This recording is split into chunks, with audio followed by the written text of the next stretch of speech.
Earfun Air Pro 4 Plus. Hi friends, welcome back. This is Jessie, and today I'll bring you a full review of Earfun Air Pro 4 Plus and comparisons with those earbuds that are very popular. And it's been a year since it last update. So what's the new this time, and how is the tuning, and what's the ideal price to pay? I will lay out all the details clearly. For sound, we'll compare it to the well-known neutral sound OnePlus Buds Pro 3. For noise cancellation, we'll compare it to the Soundcore Liberty 4 NC. And I'll give my buying advice. What price makes it worth buying and who needs it? And if you're interested about this one, go to the feature experience. And don't forget to subscribe my channel for the latest TWS reviews. If this video helps you, drop a good one Jessie in comment to let me know. Alright, let's get started. When I first introduced the Air Pro 4, I mentioned that it's a balanced choice, solid overall, but not really excelling in any one area. In my own test, it just can't compete with the Earfun i5, which focused on the sound, or the Liberty 4 NC, which focused on the noise cancellation, and which are the same price point. After the Oppo Enco Free 4 came out, it even lost its claim as the best value king. So now, with this update, can it get that title back? Let's find out. So first up, the driver update. The original 10mm composite dynamic drivers now gets an added balanced armature. This change really impacts the overall sound character, giving it a more detail and clarity. Interestingly, the BA unit is their in-house design, so compatibility with the main drivers should be excellent. So next, the noise cancellation upgrade.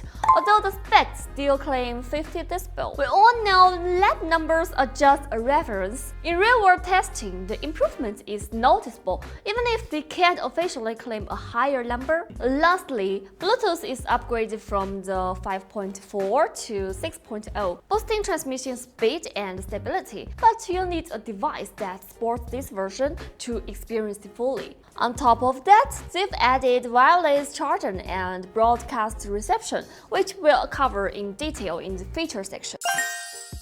Let's first take a look at the sound after the upgrade. The soundstage, the resolution, and the overall character have all changed significantly. For the Air Pro 4, the overall soundstage is upward, with little sense of depth near the jaw. The overall sound is fairly neutral. The bass drum has moderate gain and it feels a little bit crisp, but doesn't spread widely. The mid and high frequencies are concentrated in the upper half. The vocals feel dispersed. It's like a muddy flow, powerful but large, chaotic, and lacking clear boundaries. Overall, it sounds crowded and not very refined. Alright, here comes the main part.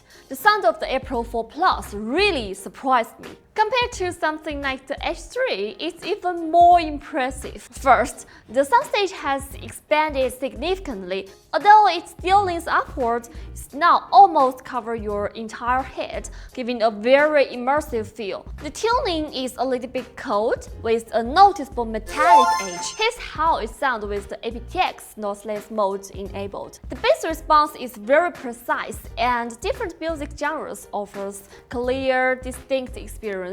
R&B has tight, elastic bass, while the pop spreads the bass across a spacious field. Overall, the sound is full-bodied but never overwhelming. The tuning feels surgical in its precision. Mid vocal sits in a moderate position, not overly forward, yet very well-defined. You can tell the voice's exact location, with a neutral tone slightly leaning towards the firmness, which helps it stand apart from the low-frequency atmosphere. This is a noticeable improvement thanks to the addition of the balanced armature driver. Highs are bright and textured, with good extension, although slightly crisp, they lacking strong fluctuation.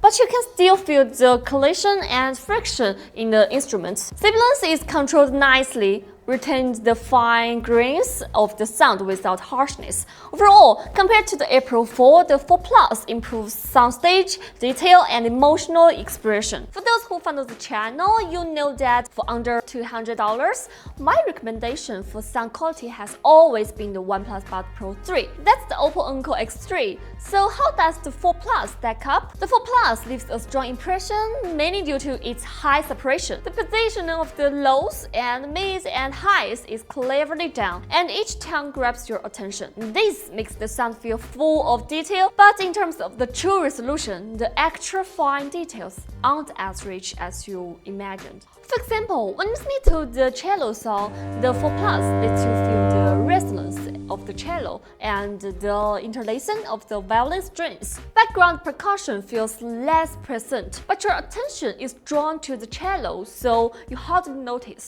With the Earfun X3, however, you can hear the subtle friction at the edge of the cello strings, so you can feel they are trying their best to grow and to express themselves. It's a bit abstract, but that's emotional nuance in each musical phrase, and the X3 delivers it more clearly than the 4 Plus. So, in terms of the pure sound quality, the Earfun X3 still holds its title as the king of the sound.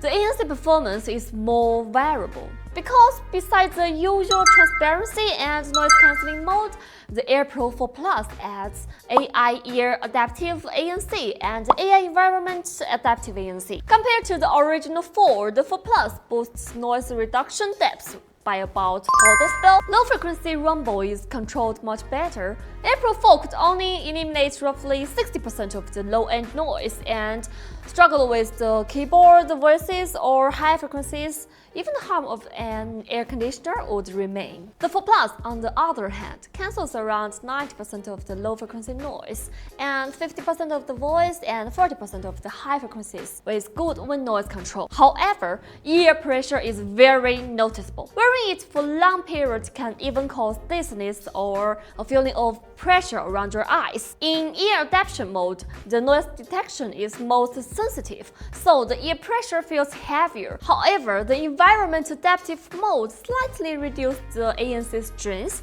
and you can feel less ear pressure. It's really thoughtful design, but I think it's more like a compromise for its technical limitation. Unlike those competitors, they still haven't managed some strong ANC tech without noticeable ear pressure. The transparency mode is very natural.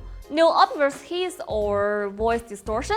Compared to the Air Pro 4, it's a big improvement. Voices aren't muffled and keyboard clicks sounds normal, and machine hums don't turn harsh or metallic. The 4ANC handles low-frequency noise like the machine hum, the wind, the air conditioner, or the traffic extremely well, almost 98% cancelled, and its bottom noise is barely noticeable. However, its mid-frequencies performance is weaker, so voices, keyboard clicks, or the car horns aren't handled as effectively. Due to the chip limitations, you may even hear overlapping feedback when talking face-to-face. Anyway, ear pressure is well controlled, and after adapting, there's no obvious discomfort. So, if your main priority is ANC, my suggestion is to choose the Liberty 4 ANC or the 4 Pro according to your budget, rather than the Air Pro 4 Plus.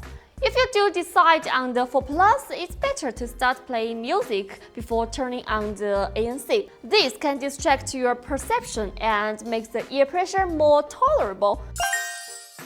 So considering the noticeable ear pressure and overall performance, I give the Earfun Air Pro 4 Plus a final score of 7.9. It's basically tied with the Oppo Enco Free 4, but with a slightly difference in focus. The Oppo Enco Free 4 leans more towards the bass and immersive feel, while the Air Pro 4 Plus emphasizes refined and accurate sound reproduction. My suggested ideal price for the Air Pro 4 Plus is around $80. When I was making this video, I didn't know the official release price yet, so I can only give a reference price. If the price ends up above $80, my suggestion would be to wait for the OnePlus Buds Pro 3, which has already started dropping in price. Maybe the Pro 4 is coming soon. If it's below $80 and you don't like heavy bass but prefer a more neutral, accurate sound, then as long as you can tolerate the ear pressure, it's still a very cost-effective choice. I'm curious how much the Air Pro 4 Plus is when you watch this, so feel free to share and discuss in comments. Previously, the OnePlus Buds 4 launched at $129 and later dropped to the $99. It's very popular and it's a solid competitor to the Air Pro 4 Plus. Between these two, if we talk about the noise cancelling,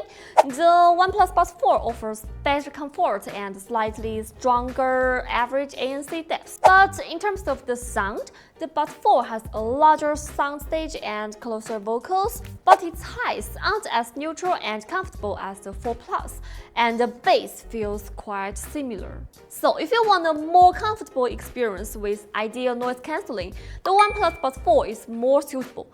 But if you prefer more refined sound quality, the Air Pro 4 Plus is the better choice. Finally, if you've made it this far and are interested in Earfun Air Pro 4 Plus, let's dive into more details.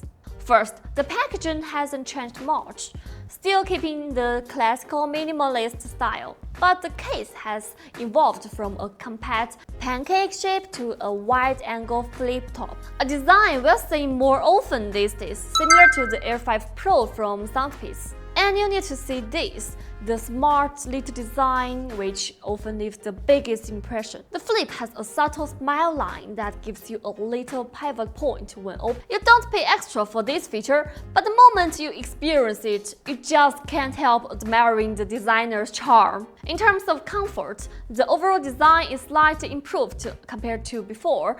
The app experience is very smooth, though a few friends have reported compatibility issue on different phones, app lagging and ANC mode switch rendering, or the audio codec features just not open. And hope these bugs get fixed soon. The LE audio section includes the Auracast feature, which allows you to receive certain channels.